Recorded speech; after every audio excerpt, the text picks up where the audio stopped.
Aston Villa seem to be struggling in some areas in the WSL. So let's talk about it.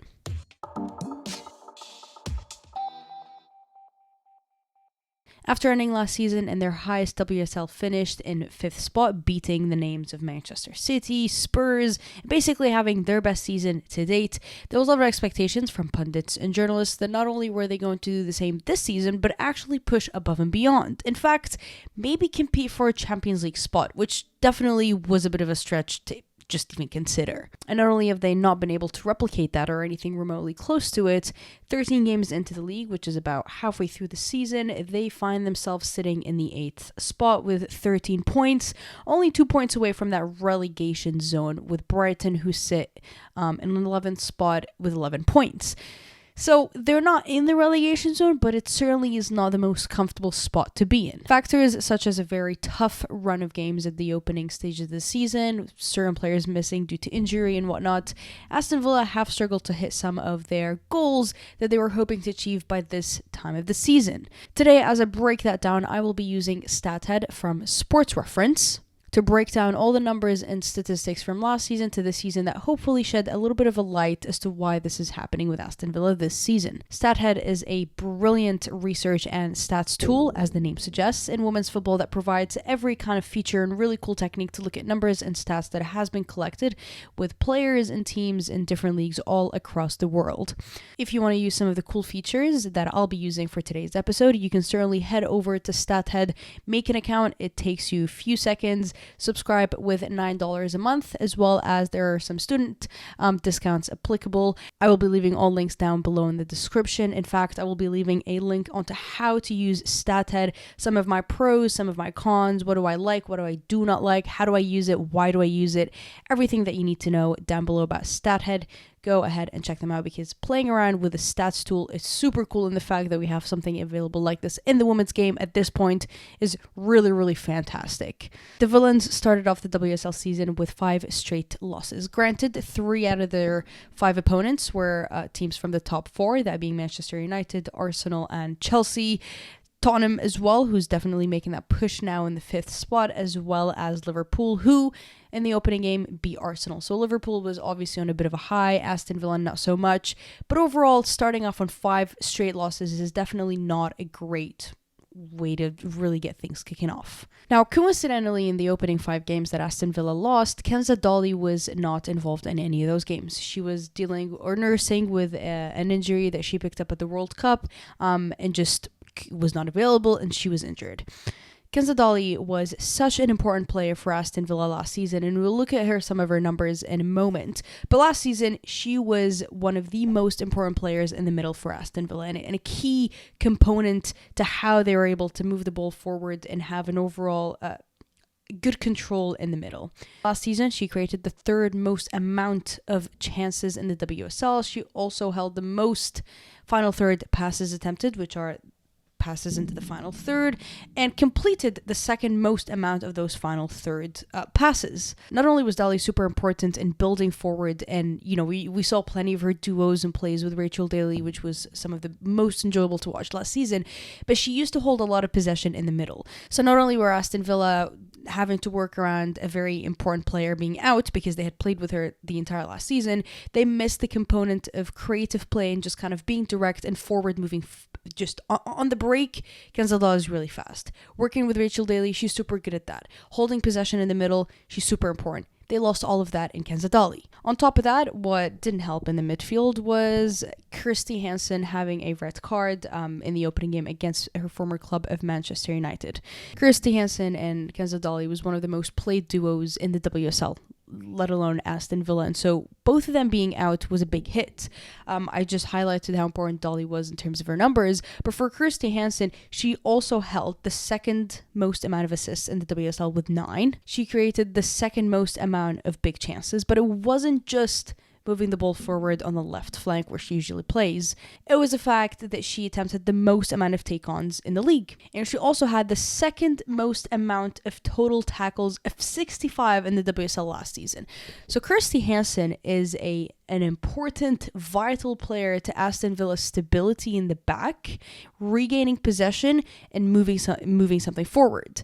Both of these players being out, Aston Villa certainly don't have that midfield depth that they would have hoped. I mean, certainly they recruited Adriana Leon and Ebony Solomon in the summer, but I'm not sure those were the recruitments that they had to go after. This is not to say that they're brilliant players and I enjoy watching them with Aston Villa. I think Adriana Leon has had a fire season with Aston Villa. In fact, I think her move was very, very well planned from both Adriana Leon's side and Aston Villa's.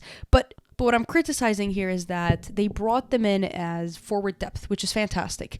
But how about that midfield depth? And the midfield in January, they went on to lose another prolific, huge talent midfielder in the middle to Manchester City. So that area in terms of depth is a concern. I think there is a concern of recruitment. They recruited in the summer, but I'm not sure if that was the right recruitment. I'm not sure if they filled out the right positions. Now, what was it that was so special about Aston Villa last season? And there was a lot of things that were super special about Aston Villa last season, but certainly something that stands out was how many goals they scored. And of course, as we know, Rachel Daly won the Golden Boot of the WSL last season. Now, I'm going to jump onto Stathead over here and just look at some of their stats last season compared to this season a little bit here. So I'm just going to jump on Football Reference. This is where you're going to be headed to. And I want to look at players. I want to compare Rachel Daly to the rest of the players in the WSL. I'm certainly interested to look at last season, so I will literally just restrict it to last season, change it into the women's clubs. Look at WSL over here. We'll keep it open to all positions. What I want to really specify under to is expected goals. I want to see what was the goal ratio and expected goals that Rachel Daly was working with, which actually sheds a lot of light to why Aston Villa did so well last season. Taking a closer look here at expected goals, giving it a good click, and then it just ascends. Rachel Daly is sitting in second with what was her expected goals in the WSL to be 12.7. Now, I've ran, I want to say like 3 hours of data on Stathead, and I did not find a single player anywhere in Europe that had this expected goal and scored that many amount of goals. I think Rachel Daly quite literally shattered every single expected number that she had on her last season. Sitting with an expected of 12.7 and scoring 22 is just going above and beyond. And I think what a lot of fans and possibly even some journalists going into the season expected Rachel Daly to score just as much. And I think we have to be realistic here that players are not going to be almost doubling their expected goals every season. It's just not. We're not living in a fairy tale world here. It doesn't happen. That season, you can call it, I don't want to call it a bit of a freak season because she absolutely earned every single goal, but she was on her best form in terms of scoring.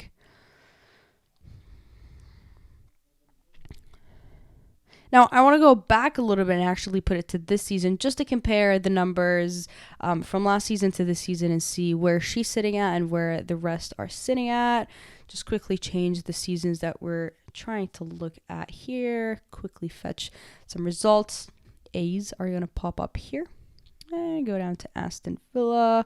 Look at Rachel Daly. Alrighty, here we are. So these are the two columns that I'm trying to look at. Her expected goals this season are 5.6. And she's sitting at 6. So she, again, is still higher than her expected goals. But to go on and emulate what happened last season is simply unheard of. And that's why we need to drop the expectation of Rachel Daly to be putting goals and hat tricks like she did last season, because it just won't happen. The players that she's working with up top are a different set of players. You've got players now competing for goals as well with the mix of Adriana Leon, like I mentioned. So it's not just Rachel Daly up top. Now, I want to take a closer look at Aston Villa here. So I'm just going to jump back into Football Reference, look at teams. And honestly, we're going to make this super narrow, super tight, super easy. Jump here from last season to this season. I'm not very good with numbers. Let's fix it like that. Women's club. And actually, what's going to be super fun here for me to make things a lot easier, if I can click on it, is specify the team I'm looking at. Alrighty, I want expected goals in there to be highlighted as well. Perfect. I've got my numbers. Brilliant. So last season, they were expected to score 28 goals. Again, even on that metric across boards and across all players, They went way above and beyond. They scored 47 goals. Fantastic. That's how they won a lot of their games, with some crazy comebacks. A lot of times you had goal fests when they were playing, which was great, brilliant to watch. This season, obviously, their number of expected goals is sitting lower. Not only are we only halfway through the season, but their performances don't really push up this number. And again, I do recognize it's halfway through the season, so this could be a little bit skewed. Sitting at 16 goals would actually fare pretty evenly with this one. So they're, again, converting what they're expected. They're expected to be sitting at 16.3. They're sitting at 16. Nothing to be too astonished here. Very similar with Rachel Daly's numbers that we just saw. She's sitting with the numbers that she's kind of expected to hit. To also highlight here is that Aston Villa were quite leaky in the back. They conceded the most amount of goals out of the top 6 teams. So even Everton, who finished right under them, conceded less goals than Aston Villa. So they were very leaky in the back. And even their expected goals against were sitting at 19, and they conceded much more than anything remotely close to 19. But what made up for the fact that they were very leaky in the back was the fact that they scored a lot of goals. This season, they are also extremely leaky in the back, sitting at 10.3 expected and hitting 26 conceded goals already. I mean, you're only 11 off, but there's still 13 more games almost to play. It's not looking very great in the back. Season, again, they're still pretty leaky in the back, but they don't have that exceptional groundbreaking numbers happening up top, which again is to be expected because the forward players are playing to what their expected numbers are. This is not to say that some of them should be finishing more and some of them should be taking more shots. But I knew if I was Aston Villa going into the summer window or going into the January window, I needed to get some reinforcements in the back. Granted, they just got Noel Moritz in the January window, which is fantastic. And I think that's going to hold a lot of stability and good experience that they have desperately called for. Now, to save a little bit of time, I've just jumped on here and, again, inserted the last season up to this season, specifically Aston Villa, and put all positions except the forwards because I'm really trying to look at clearances and just the overall performances in the back. So I'm just going to hit results again so I'm able to get a little bit more space on my screen.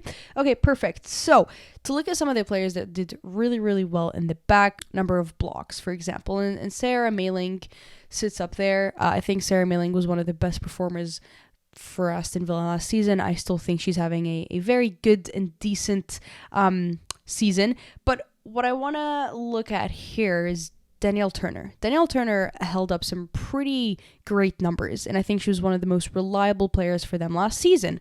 So yes, their defenders put up great numbers, but we have to understand that the same backline last season was very leaky.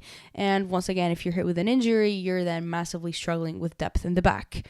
What I also want to highlight is that Aston Villa don't have the youngest of teams. A lot of their players are kind of in that like 29, 30, 31 age range. Danielle Turner, who I mentioned, is 32. Obviously, Rachel Corsi, their captain, is 34.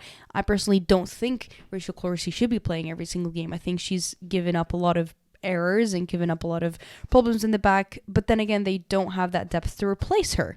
Noel Moritz, who they've just brought in, is 28, one of the youngest in the back, again, with Lucy Parker being 25, Pacheco obviously again in that 25, 26 range, Anna Patton, one of the youngest in the squad, Kenza Dolly, who I gave a lot of praise to, she's 32. Some of the other players in the middle with Jordan Nobbs, 31. They just had another midfielder go down with Lucy Stanforth. Again, that's more midfield depth being lost. She also is 31, 32. So they don't have the youngest set of players. Rachel Daly's 32. Adriana Leon is 31, I think closely turning to 32 now. They don't have the youngest squad. They're lacking depth in the middle, and certainly injuries have not been helpful. Literally, shall another injury in the middle happen? I don't know how they're going to manage it. If a backline injury happens, it's not looking great. Rachel Corsi, I'm not sure if she's the 34-year-old player that you need to be playing every single time in the center back position. But then again, what other option do they have? So Aston Villa's season is not going to plan. They've recruited, but they've recruited wrong. They were clearly leaky in the back, but they didn't do many efforts to really fix that and address that problem in the back. The fact that Rachel Daly was Rachel Dalying away made up for the fact that they were conceding a lot of goals. they didn't, I don't believe, really considered the fact that an injury or two in the midfield, who is pretty, not aging, but certainly not the youngest and the most youthful, an injury or two is certainly going to take a big hit on depth. That is not a squad that can push for top 5. Right now in the WSL, you need to have really good depth. You need to have youth. That's for a different conversation, but youth right now is what's doing it for a lot of these teams. And a lot of that youth is coming in the middle. So Aston Villa didn't recruit right, in my opinion. And the fact that they let go a very, very good midfielder in the January window certainly doesn't help, because it looks like they're dropping like flies at this point of the season. In the same token, it would have been absolutely wild to actually expect Rachel Daly and Aston Villa to do what they did last season, because everybody was just that much better. So for Aston Villa now, I don't know what much you can do, given that you're already dealing with all of these injuries and your squad is limited. I think for them, making sure that they stay in that safe zone in the middle and not push down to the relegation zone is what they'll be looking to do. You can't get any more players now. There's nothing that they can do to add to the squad's depth. But going into next season, for example, I think this season is a great learning opportunity to see why they recruited incorrectly, in my opinion, what went wrong, and how do they need to tighten up in the back. Because, again, like I mentioned, I rate Sarah Mailing, Lucy Parker. I think she's fantastic. I enjoy watching her, and she's been thrown into the middle as well. Anna Patton, Danielle Turner, like I mentioned, who's been quite solid. Can they tighten up a little bit? Can they clean things up a little bit in the back? Too leaky last season, too leaky this season.